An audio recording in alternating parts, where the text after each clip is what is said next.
Welcome to my first voiceover video sa channel na to. And this is for Land and Stories channel.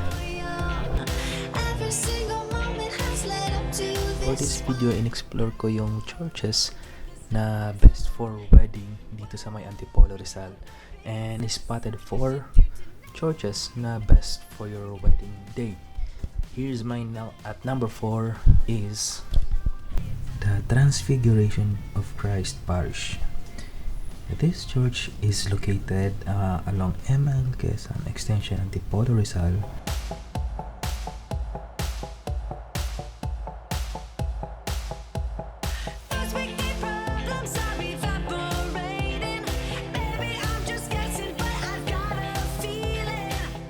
This church, nung nakita ko to, nasasabi kong panalo to sa moment ng bride na naglalakad papunta dun sa church. So for me, that's so magical for the bride.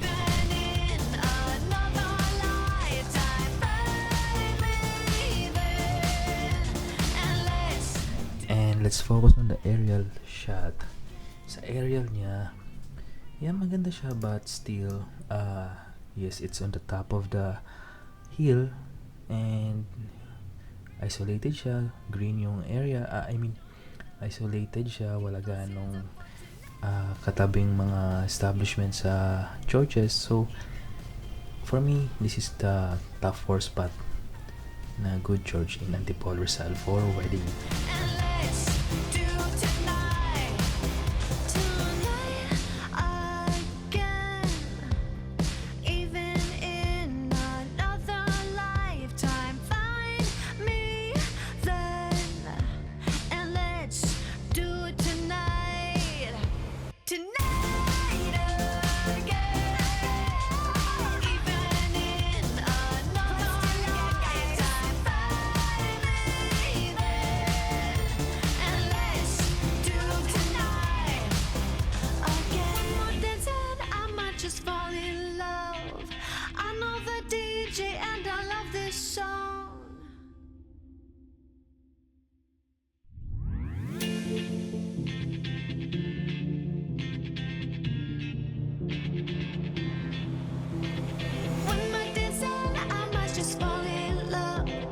Top 3 list na best church for wedding in Antipolo is the Antipolo Cathedral, officially the international shrine of Our Lady of Peace and Good Voyage.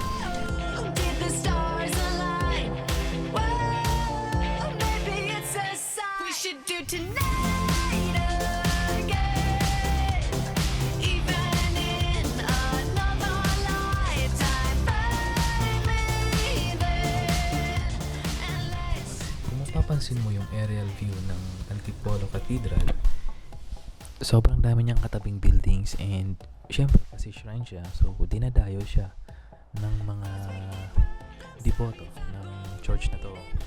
At the same time, take note, shrine siya, so lagi talaga maraming tao dito. So let's focus on the aerial view. Ito, maganda yung aerial view mo, yun lang, medyo sobrang congested lang niya sa aerial shot. And for this church, medyo maliit lang din yung aisle. Maiksi lang yung aisle niya.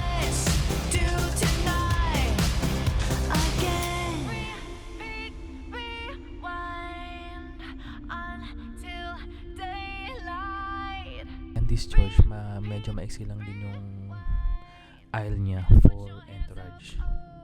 So, para sa akin, maganda yung church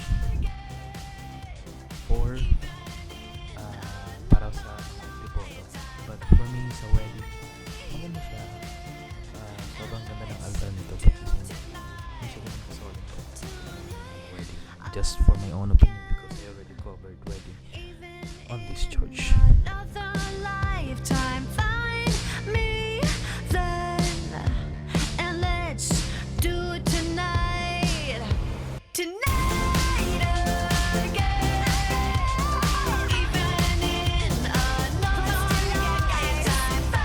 Next on my list, the second one is the Immaculate Heart of Mary, the Diocese of Antipolo. This church is commonly called as Popoy and Basha Church kasi dito nga ginanap yung scene nila sa movie. And for me, this is the second best one. This is the second best church for wedding. Kasi if you can check the aerial view ng church na to, sobrang solemn, sobrang ganda, green lang, wala gaanong establishment.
Keep those hands up for tonight again.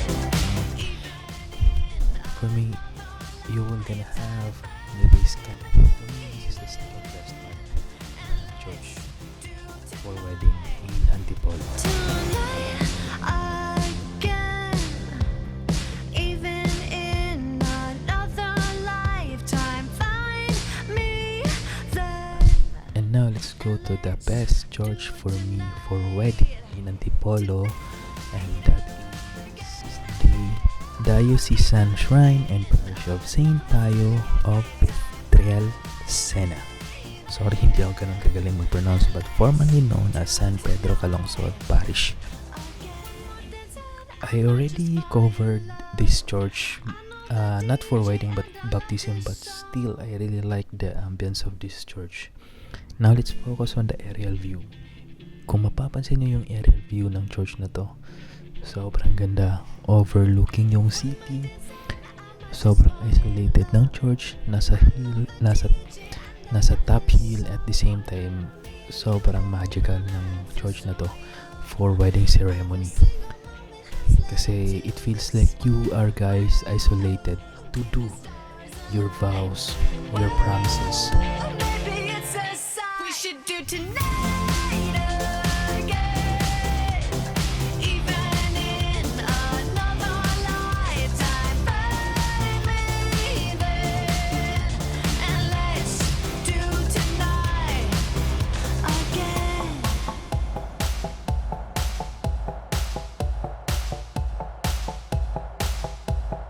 First we need problems, Everything on that ceremony day.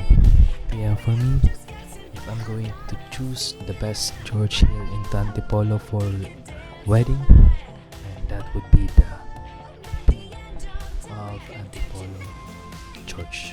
again. Even in another lifetime, find me there. And let's do tonight. And that's it for this video. If you want more videos na gusto nyong i-content ko, please feel free to comment. At the same time, don't forget to like, subscribe on this video. Bye bye for now.